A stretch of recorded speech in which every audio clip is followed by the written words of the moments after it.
the July 26, 2021 meeting of the SAEnergy Acquisition Public Facility Corporation.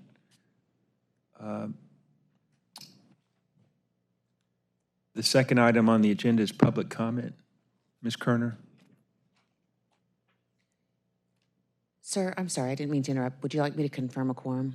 I think you can see it. Okay, yes, sir. Thank you. All right. Thank you, Trustee Steen. There were no registered speakers for today's PFC meeting. Thank you, Ms. Kerner. Let's move to agenda item 3, resolution for appointment of directors and election of officers. Ms. Ramirez, you going to go through that? I apologize, it's on there as myself, but as I am not yet an officer until the end of it, Shannon is going to cover this. Thank you, Ms. Albert. Go ahead. Yes, sir. So we have a resolution for appointment of directors and election of officers. I will read the resolution as it's stated. Whereas Article 7 of the Corporate's Articles of Incorporation stipulates that no person shall be appointed as a director of the corporation unless that person is also appointed as a member of the Board of Trustees of CPS Energy or serves as the general manager and CEO or chief financial officer of CPS Energy, provided that a director whose term on the Board of Trustees of CPS Energy or whose employment at CPS Energy concludes before the expiration of the term as a director of the corporation shall also conclude their term as a director of the corporation. And whereas on January 14th, 2020, the Board of Directors elected a slate of officers to serve the corporation for terms that expire January 31st, 2022, and whereas effective May 17th, 2021, Mr. Corey Kaczynski was appointed CPS Energy's new Chief Financial Officer. Subsequently, Mr. Kaczynski was appointed Treasurer on May 14th, 2021. By virtue of his position and pursuant to Article 2.2, will be presented to City Council for appointment to the corporation. Mr. Kaczynski previously held the position of Vice President of Strategic Pricing and Enterprise Risk Management. And whereas effective June 10th, 2021, Ms. Shanna Ramirez was appointed CPS Energy's new Interim Chief Legal and Ethics Officer, General Counsel, and Board Secretary, and by virtue of her position and pursuant to Article 2.2, will be presented to City Council for appointment to the corporation. Ms. Ramirez previously held the position of Vice President and Chief Integrated Security Officer.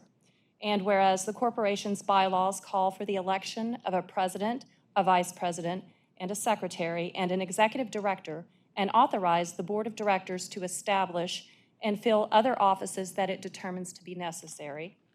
And now therefore be it resolved that the following persons shall serve as officers of the corporation in positions as identified below for a term ending January 31st, 2022, provided that an officer whose term on the Board of Trustees of CPS Energy concludes before the expiration of the term as an officer of the corporation and shall also include his or her term as an officer of the corporation.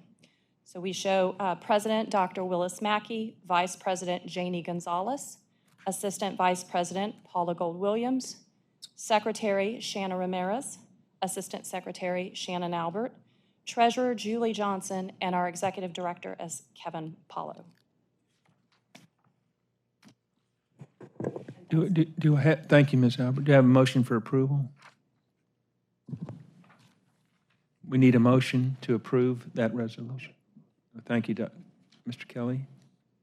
Is there a second? Second. Second with Ms. Gonzalez. Any discussion? I All in just see favor? one typo.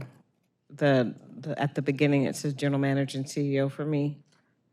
That probably should be president. Yeah. Yes, ma'am, we will correct that. All right, and who made the motion? Mr. Trustee Kelly. So you accept that change from Ms. Gold-Williams, and you accept it? Yes, I accept the change. Any other discussion? All in favor say aye. Aye. Any opposed? The motion carries, and so I'll turn the meeting over to Dr. Mackey. Thank you, Mr. Steen. At this time, we'd like to see a motion to approve the item number 4, consent agenda, to approve the consent items is the minutes of the meeting held on 12/14/2020. Have a motion? So move. Moved by Mr. Steen. Second by Mr. Kelly. Okay, any further discussions? If no discussions, everyone in favor say aye. Aye. Any opposed? No. Motion carries. Item number 5, financial authorization and approval policy for banking and investment update. Ms. Shannon Albert. Yes, sir. We definitely wanted to close this item out. We brought the banking and investing policy to the PFC board in December. You all approved that pending an update. Trustee Kelly had questions regarding the word trustee and how it was used throughout that document. We went and actually updated the document and provided those updates to the board in January. And so we've defined, and we also included red lines with that, but we've defined the word trustee to refer to the PFC's custodial bank. And then we also added reference to the Texas Property Section Code as the source of the definition, which was a recommendation from our bond counsel. We identified Bank of New York Trust Company as our current trustee. And then we replaced previous references to trustee or trustees that were not defined with the defined term. And so those were the changes and updates that we made to ensure those updates had been included in the draft that you all approved. So just want to close out that and see if there are any questions. Any questions or comments from the board? None. Thank you, Ms. Albert. Thank you. Great job. Thank you. Okay, item number 6, audited financials. This is a voting item, and that is, that's me. Mr. Kuczynski.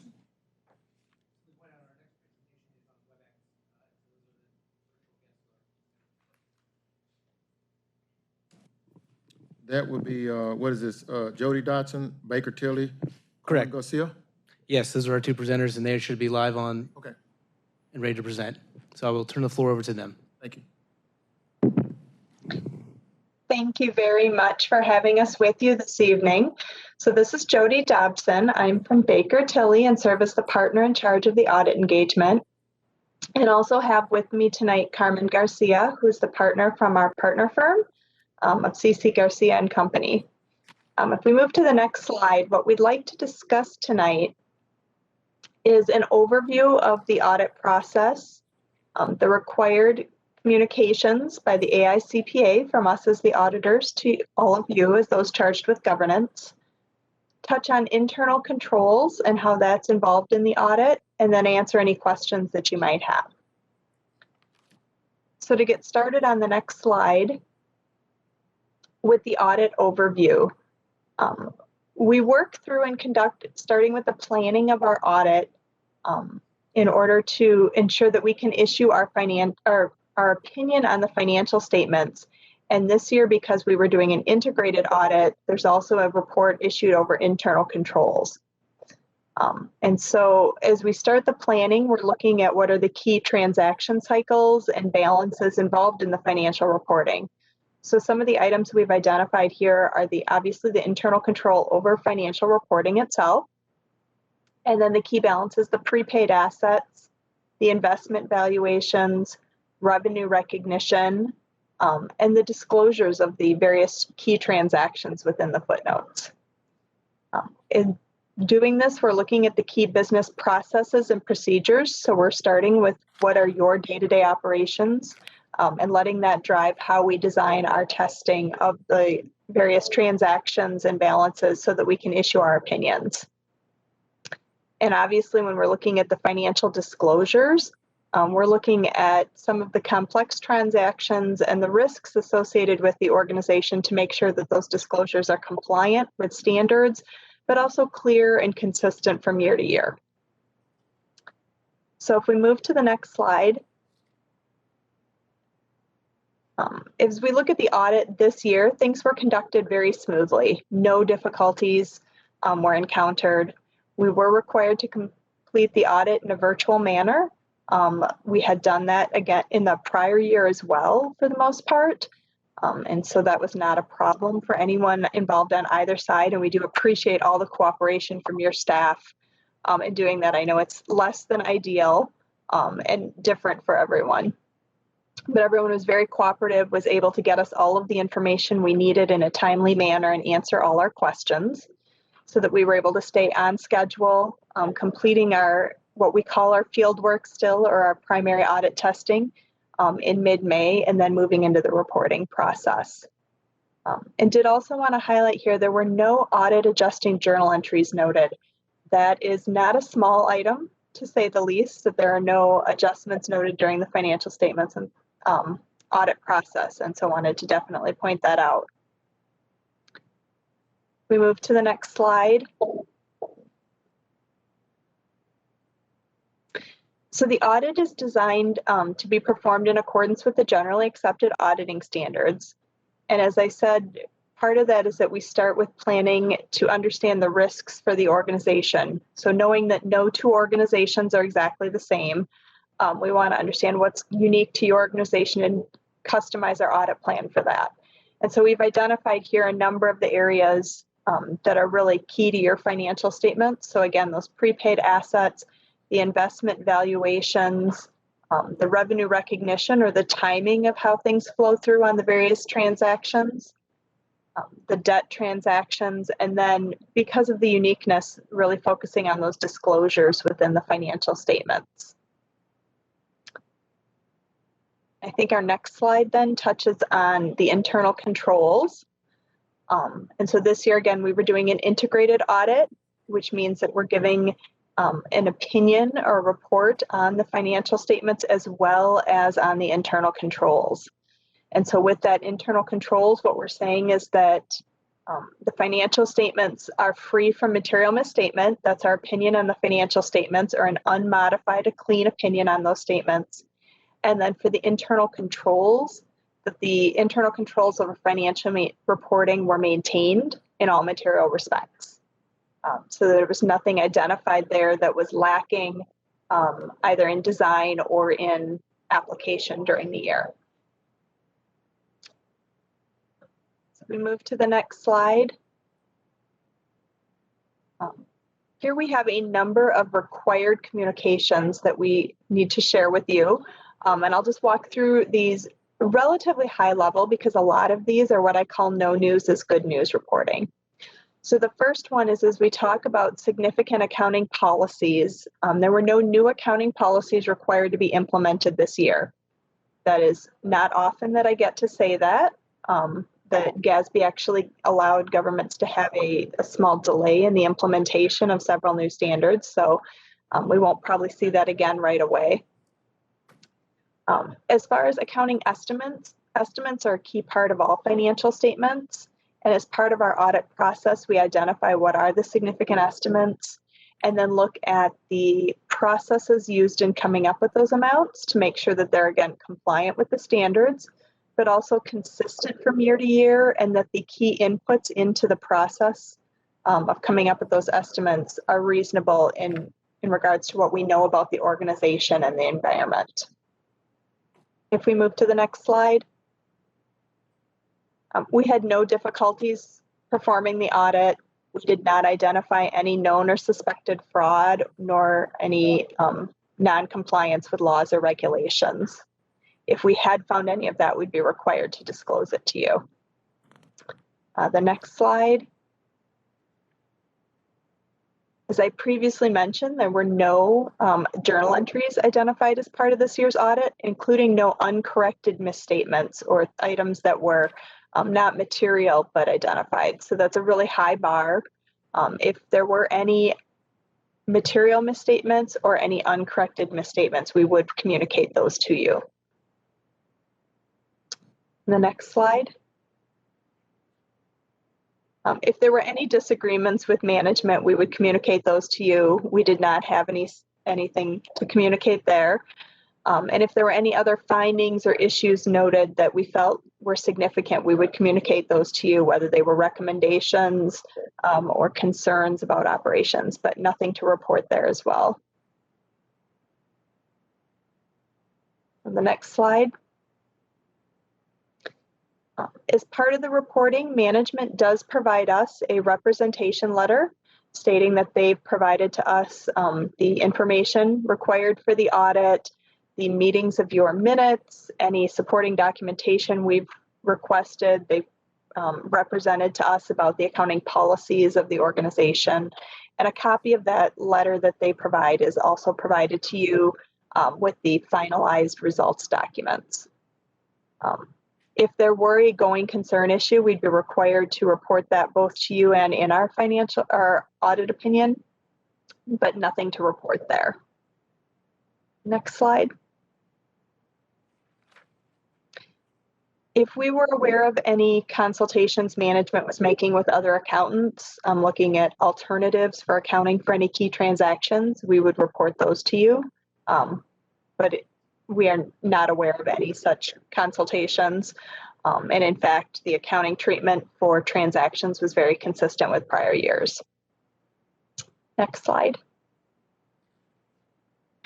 And finally, it's important for us to make sure that we maintain our independence in order to issue the audit opinion on the financial statements. And so we want to make sure to communicate that we are not aware of any relationships between either of our firms and CPS or PFC that would impact independence in any way.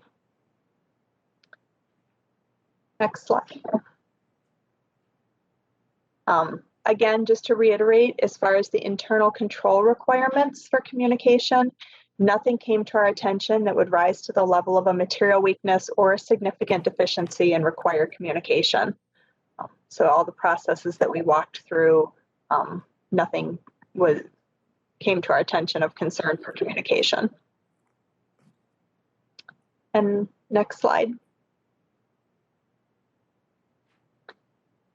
So those are the key items we needed to report. I did want to take a minute to see if Carmen wanted to add anything additional from the audit process. Thank you, Jody. We participated as a subcontractor and worked well with CPS staff and BT staff. And the staff was cooperative and helpful. It provided all the information that we needed. We didn't note anything out of the ordinary and encountered no problems. And so it was very smooth. I appreciate the opportunity to participate in this contract also. Thank you. We have any questions or comments for the audit team? Just one question. As part of your audit, I'm sorry, sir, they probably can't hear you on the phone. There you go. as part of your audit, do you confirm that all of the investments are in accordance with the authorized investments portion of the investment policy of PFC? There's a couple different things that we do related to the investment portfolio. Number one is looking at your policies and your controls in place around compliance with that policy. So making sure that your controls are implemented as designed to ensure compliance with that policy. And then we also select a sample of items to do detailed testing on. We don't detail test 100% of the portfolio, but we do have a statistical sample that's tested. So in your management representations, does management represent that these authorized investments are, I'm not sure exactly if what answer I got from you on that. So management does represent that the investments are in compliance with the policy, and we walk through their processes for and the controls that they have in place to ensure compliance with that policy to see if there were any gaps in that, and we did not identify any gaps there. And then we also select a sample of transactions that we're looking at. Okay. Thank you, Mr. Kelly. Any other questions or comments for the financial audits, audited financials? If none, we have a motion to approve the audited financials. Mr. Kelly make a motion. Do we have a second? Second. A second by CEO Gold Williams. Okay, do we have any other questions or comments? If none, we, all in favor say aye. Aye. All opposed? Okay, none opposed. So the motion carries. The audited financials carry. Okay, that's item number 6. Now we move into number 7, Directors and Officers Insurance Program Renewal. Okay, thank you.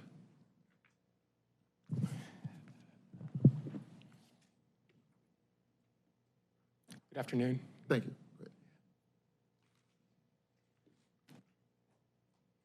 Or I guess good evening now, huh? Again, I'm glad to be here to present to the PFC Board of Directors. We're going to talk a little bit about our Directors and Officers Insurance Renewal.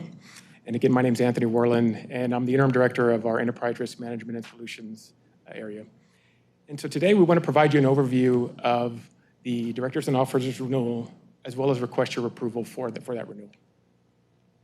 So in looking at the objectives and takeaways, again, we'll provide you an overview of the program, along with some market conditions and benchmarking that we did as part of this renewal.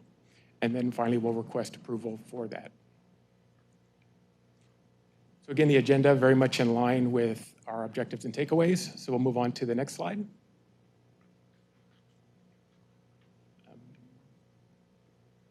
I see. Okay. So the PFC D&O insurance has been in place since April of 2007, and what that D&O provides is the directors and officers protection against legal claims for wrongful acts, breach of duty, errors and omissions, and misstatements or neglect. And so this is an annual renewal that we'll do for the PFC. So as we move on to the next slide, of course, we carry two different D&O policies at CPS. We carry one for CPS Energy and we carry one for the PFC. Now, while the coverage is the same in that they cover the same types of events, the PFC maintains a higher limit because it does not carry the same inherent and statutory common law protections that are afforded to CPS Energy as a municipally owned utility. And of course, in contrast, on the CPS Energy program, we do have those additional protections, but we also have broader coverage. So we're able to extend that coverage all the way down from the Board of Trustees all the way down to our frontline managers, which is really a key difference in the two comparisons. So as we look at the next slide, we talk a little bit about, what do we see in the market, in the D&O marketplace? And so we worked with our broker, Marsh, to kind of go out to the market and kind of see what they're experiencing. And so they came back and mentioned to us that we would be looking at roughly a 15 to 20% increase in the D&O market, just from the utility space. And so really what we're finding out is based on the PFC's limited complexity, as well as our history of having no losses, we're actually seeing a 10% rate increase, which is a lot lower than what we expect from our peer utilities. So on this slide 7, what we're seeing is a comparison between our existing or expiring program with what our renewed recommendation is. And so again, nothing's really changing here. The only difference that we're carrying the same policy limit of $20 million for the PFC. The deductible level remains the same at $100,000. The only difference is that 10% increase or $6,900 for the premium, the annual premium.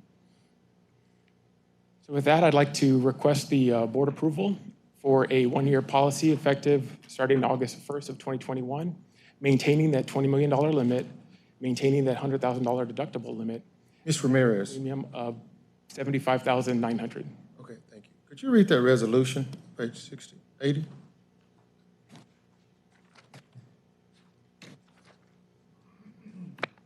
Page 80.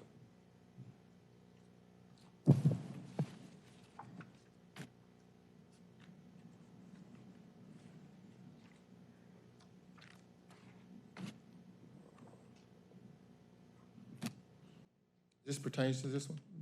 Well, it's not really a resolution. It's just asking for approval. There's no resolution. I think there is a resolution, isn't there? The resolution's in the packet. It's in the back. Yeah. Almost the last page. Sorry. Page 80.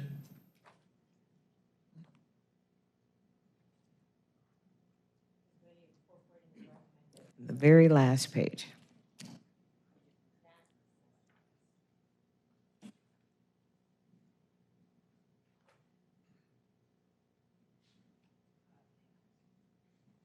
I apologize. Resolution approving the acquisition of directors and officers liability insurance. Whereas on May 21st, 2007, the San Antonio Energy Acquisition Public Facility Corporation's Board of Directors resolved to authorize the initial purchase of directors and officers' liability insurance with policy limits equal to $10 million with not more than a $50,000 deductible. And whereas on July 27th, 2007, in order to provide an enhanced assurance of insurance protection, the corporation's board of directors resolved to authorize the purchase of an additional $10 million in coverage in excess of the primary $10 million policy limit, resulting in securing 2 policies with a total limit of $20 million.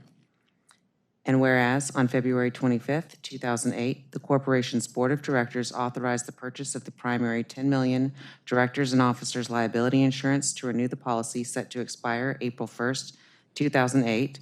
And whereas on February 25th, 2008, the corporation's board of directors authorized the purchase of $10 million excess directors and officers liability insurance to renew the policy set to expire June 1st, 2008, and establish a newly effective policy date of April 1st, 2008 to correspond to the effective date of the primary $10 million policy limit, resulting in continuing to secure 2 policies with a total limit of $20 million.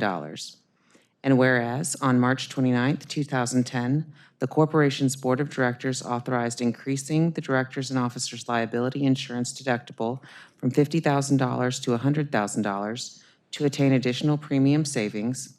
And whereas the directors and officers liability insurance policies totaling $20 million with a $100,000 deductible are currently set to expire August 1st, 2021. And whereas the corporation's board of directors acknowledges that the cost of the policy premium and deductible will be paid by the San Antonio Energy Acquisition Public Facility Corporation. And whereas the existing policies are available for renewal at the existing terms, conditions, limits, and deductible for a period ending August 1st, 2022, at a total annual premium cost of $75,900.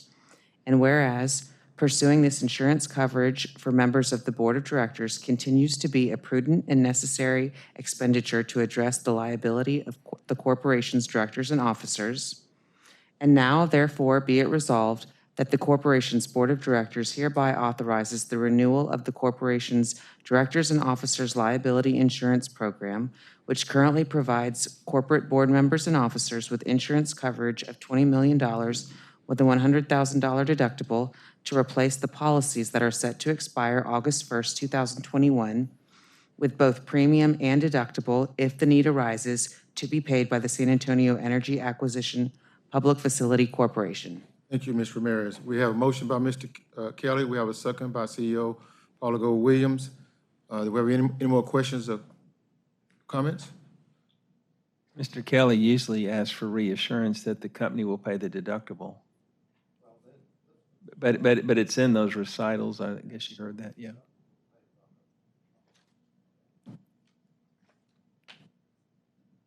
If there's no other questions or comments, do we have a vote? All in favor, say aye. Aye. Any opposed? Okay, motion carries. Motion carries. We have the last agenda item is closed out by Ms. Shannon Albert.